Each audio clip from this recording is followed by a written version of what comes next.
Welcome to episode 106. My name is Tim Nagel, and welcome to this week's Industrial Roundup.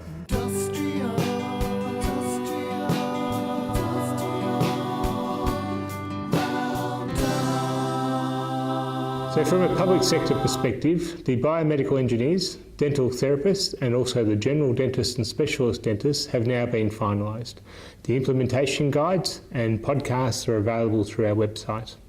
In terms of the medical scientists, the progress in that one relates to the amended copy of the RMIT report into rostering practices. The VHIA have not accepted any of those recommendations and are in the process of drafting a response back to RMIT. In terms of the doctors, the savings provisions discussions before the Fair Work Commission is continuing, and the next scheduled session is on the 12th of June. Finally, the maintenance where there's no update. In addition, the allied health professionals, nurses, mental health agreement and also the health and allied managers and administrators agreements are all preparing for the planning stage of the bargaining cycle. So as part of that, we're just refreshing the reference group. So we'll encourage all members to consider notifying us of their wish to join that reference group so we can get a good group together for that. In terms of the nurses, there's also a number of other processes currently underway. So the first one is the translation to the 4 streams grading structure. So people would have received a bulletin with their survey. If members can complete that and return to us by the 30th of May, that would be great. Also, the MUM review is coming to a closure. So there was about 165 amendments. Of those, we've sent out the mutually agreed ones. I think they were sent out earlier this week, which leaves us about 30 to 40 which we're currently working through. And that also, the last thing is we've got the standalone community health structure discussion, which is happening with our community health members, our standalone community health members, and that's scheduled to occur on the 15th of May this year. If we turn to community health, all those agreements are agreed and have been approved. The most recent ones is the general dentist, which all but 2 members have now signed, and that's been submitted into for the ballot process. We'll keep members up to date with that. And now it's time for the weekly update.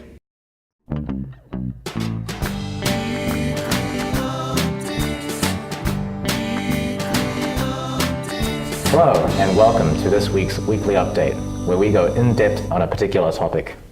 This week we actually have a forum for one of our new enterprise agreements. And joining me today I have Workplace Relations Advisor and first-time podcast debutee, James Farrugia. Hello, pleasure to be here. All right, James, I'll get you to reveal this week's clue, first time for everything. Yeah, fantastic. Oh. Get you to describe the clue that's in front of you today. For the benefit of those that are listening, it appears to be, if I could touch it, a whiteout marker. It's a clear plastic whiteout marker. Yeah. All right, so given the clue, what do you think today's topic is? Whiteout, well, white. Well, teeth are generally white, so I'm thinking dentists. Look, I would say you couldn't be more wrong, but I think that's maybe the first time someone's gotten a clue right. Correct, we are talking about dentists, and specifically we're talking about general dentist agreements in community health. Oh, great. Fantastic. All right, so I think as people are aware, we had 2 enterprise agreements that were approved in community health that were on the 18th of April 2019. So they've commenced operation now already on the 25th of April 2019. Yeah, well, that's great news. I take it we'll be discussing some of the changes in the agreement today. I do remember there was a delay in between the time the agreement was approved and Bulletin 2438 that we distributed regarding the approval of these agreements. Why was this the case? Tough question to start. Look, unfortunately in this instance, we weren't notified until the 30th of April. We followed this up with the Fair Work Commission, and they advised us that there had been a glitch on their computer systems, and as a result, the approval, notification and the decision weren't dispatched until we followed it up. Look, we've since had a word, and hopefully that this doesn't occur again. Oh, that's good. That's really good. It appears this agreement was also approved a lot faster than some of the other ones that we've submitted recently. If I do recall correctly, the first public sector dentist agreement took more than 6 months to be approved, whereas these two seem to have been done relatively much quicker, given they were lodged only earlier this year. Why is that the case? So we had I suppose, look, that's another tough question. I think there are other community health agreements that are lodged with the Commission at the moment, and those are yet to be approved. I think they would have been submitted around the same times as some of the public sector dentist agreements. What's happened since then is that because the public sector dental agreements have already gone through, all of the community health dentist agreements were also assigned to the same commissioner, so we didn't have to readdress some of the issues that were raised in the first time around. So that means that as far as what's happened here, they both went through much faster. Oh, well, that's good background to it. Thanks for that, Yunbin. The bargaining for this agreement has also been a long and drawn-out process. Could you please speak a little bit about some of the challenges that we've had during this process? Sure. Look, I think as some of the people who will be watching might be aware, there has been a longer and more drawn-out process, and I think that's due to the outcome that's been achieved. And part of that has been ongoing discussions between VHIA, Department of Health, DHSV, and also the community health centres to look for more funding, and we have achieved that in some places. So look, that's a good outcome overall. With that aside, I think we should discuss some of the more important parts of the agreement that will be relevant for our members in their implementation of the agreement with respect to wage increases. What are we looking at, Yunbin? Sure. So for employees who are employed by an employer covered under Appendix 1 of the agreement, they will be entitled to an increase of 6% from the 1st of July 2016. Then on, 1st of July 2018, another 6% increase on the 1st of July 2019, and then 3% on 1st of July 2020 and 21. And this applies to people who are employed at the operative date of the agreement being the 25th of April. Oh, cool. Is this where all the wage increments have increases between level 3 to 4? Correct.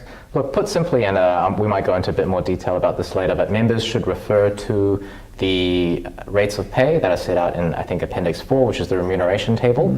There are no changes, I guess, or translations to where people sit in terms of classification and the like, but again, we'll go into this into a bit more detail. I guess the wages have changed in such a way that isn't just reflected by, I guess, a 6% increase, if that makes sense. Yeah. So has there been any change to the translations or structure itself? So I guess that takes me to that next point then. Look, there hasn't been any changes to any classifications as such. If you're, for instance, to take an example, if you're a level 3A dentist, you are still a level 3A dentist at the end of the implementation of this agreement. What has changed, however, is that subject to agreement or due to agreement between the parties during the time of bargaining, level 3A dentist will first receive a higher base or annualized rate, which is really what the previous 3B would have been paid, and then an additional 6% uplift, as I discussed earlier, on top of that. So your 3A is still a 3A, but they're getting paid more, and then they're also getting an uplift on top of that, and that forms part of the back pay. So to give my example specifically, look, I've got 3E written down here, but the effective rate previously was, I think, $102,071. The effective rate has now increased to $113,356. Wow. So first there was an increase to $106,940, being, I guess, the restructured or changed remuneration table, but without any translations, and then with an additional 6% on top of that. That is a sizable increase. What about lump sum payments? Correct. So there is a lump sum payment as well in this agreement of $2,000 for employees who were employed during the first full pay period after 1 July 2018, But I think it's also important to note that the other test would be that they are also employed as at the operative date of the agreement. So you've got two bars to meet. One, that you are an employee for the purposes of this enterprise agreement, and two, that you're, suppose that you were also employed at that 1st July date. Yeah, at the 1st July date. So how about someone who has recently started with, say, co-health on the 30th of April 2019? Good question. So this person wouldn't be entitled. They'd be an employee for the purposes of the agreement, but because they weren't employed on that important date back in 1 July 2018, they don't have an entitlement to that payment. Yeah. What if that person was employed with another community health centre prior to that date, and moved to co-health subsequently after that date? All right. So if you had if you had another, I guess, an employee who was employed at another employer under that agreement earlier in 2018, around 1 July, during that first full pay period, and then they've moved since then to, I guess, co-health, for instance, then they would have an entitlement, because I guess the definition of an employer actually encompasses all employers listed under that appendix, Appendix 1. Yeah. Oh, fantastic. Who is required to pay the back pay and lump sum to entitled employees? So I think the strict answer to this is whoever is the current employer at the time the agreement commences operations. So if you were employed by, again, using co-health as an example, you are employed by co-health on the 30th of April, then co-health is the responsible employer. Yeah. Oh, good. I can see there's also something called the professional support allowance in the agreement. How is something like this applied to employees? Sure. So this is a relatively new clause in the agreement. I think it's intended to be similar to, I guess, CME expenses in a way. It's a reimbursable amount of up to $2,000 that staff can claim in respect of CPD-related activities, or I think the words are membership of a professional association that provides CPD activities. So is this a payment of $2,000 at a specified date? No, so this is a reimbursement. Okay. So it's a reimbursement to the value of whatever is claimed. I think the person, because it's also stated as a reimbursement, the employee would need to supply sufficient evidence to make a reasonable person satisfied that it is what it claims to be. So that might be a receipt, or it might be an invoice, it might be a ticket, something to that effect. And it's also a reimbursement, so it doesn't mean that if you put in a claim, or that if you don't put in a claim, you will get $2,000 for that purposes. No, you have to present something, and then you get reimbursed up to that value, and there's a total amount that's allocated of $2,000 for that year from 1st July 2018. Oh, great. How about these new classifications, hybrid managers?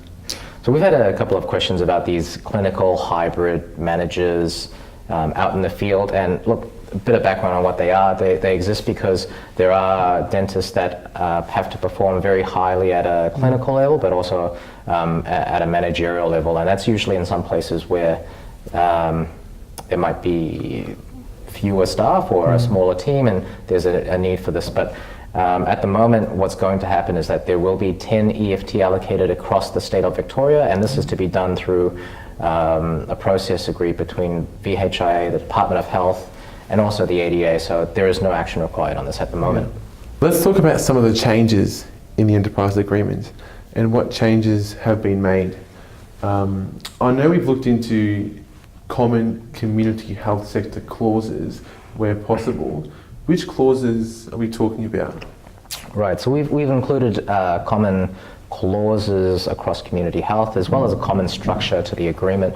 Clauses such as your consultation, your redundancy, dispute resolution, flexible working arrangements, transition to retirement, and a common structured parental leave clause have all been included. Yeah. Oh, great. That means it will be much easier for members to manage processes across different enterprise agreements, wouldn't it not? That's correct. So look, I think there's also something that's worth pointing out with respect to the parental leave clause. A lot of these clauses will be similar across agreements, but this one has also been changed to be consistent with the other dental agreement, which is dental therapists. and that's that general dentists will have an additional 2 weeks of paid parental leave now. So they get 12 weeks instead of 10 weeks? Correct. Oh. That standardizes them for, I guess, the dental workforce, at least between dental therapists and general dentists. Yeah. It's great to hear about these new things being added to these enterprise agreements. It's fantastic. Is there anything that's been taken out or removed? Yes, so I'm glad that you asked. The DWAU or DOR performance allowance has been removed from the enterprise agreement. So the effective date for that to have ceased is, again, 25th April, so the commencement date of the agreement. Let's talk about some of the more interesting clauses within these agreements. Now, I've read a few EAs or agreements in my time, but none so unique like this one. There is a clause that I want to put some weight towards, which is value-based oral healthcare. Sure. Look, this clause works in conjunction with Appendix 5, and it relates to specific changes that have been agreed to, I guess, impact the dentist or dental workforce that are given consideration to in this agreement. So to put it simply, the parties agreed to use initiatives within the productivity offsets stated to work towards a value-based oral health model of care. This means really using clinicians to the full extent of their scope and to promote a more efficient and overall cost saving, I suppose, as a result of that public dental healthcare system. Yeah. What's an example of this in practice? I'm glad you asked. Look, you've got many examples of clinicians who might be able to perform the same tasks, and you've got some that can perform more than others, but obviously some staff cost more than others. So to give a specific example, you could have a patient come in who needs a clean. You can have either a dentist or a dental therapist do this. Now, you'd be better off having the dental therapist provide the clean and having a dentist do a more difficult procedure that the dental therapist couldn't do. So that might be your root canal, for instance, which dental therapists can't do. Yeah, that sounds very painful. How about higher duties? Yeah, so look, higher duties has been included in this agreement, and it's a clause that allows higher duties to be completed by multiple part-time employees in a job share arrangement. That payment can then be, I guess, commensurate with the proportion of the higher duties as required. Oh, great. And how does this relate to a time limit on higher duties? So this is a very specific or situation-specific clause, but essentially it says that where you have an employee who has been working in a position due to a vacancy for a continuous period of 12 months or more, that the employee will then be appointed to that role unless he or she declines to be appointed in writing. Oh, that's really interesting. That's really interesting. How about overtime? I mean, that doesn't sound too controversial. No, so this clause is the usual clause, and it says that employees who perform overtime get time and a half for the first 2 hours, double time thereafter for hours in excess of the ordinary hours for a week. However, it does provide that employees can be compensated in time in lieu, which is to be taken within 28 days or paid in the next pay period. And that's, I think, just that part about the time in lieu is new. Oh, good. Well, all right. Thanks for taking me through the agreement. I appreciate it. I've learnt a few things, and I'm looking forward to passing that on through advice or through any queries that come through to the query team, and people in the query team. Sure. Look, thank you for tuning into this week's podcast. We are currently preparing further FAQs and implementation material to assist members with the implementation of this particular agreement. I hope that's made it a bit clearer, and thanks again.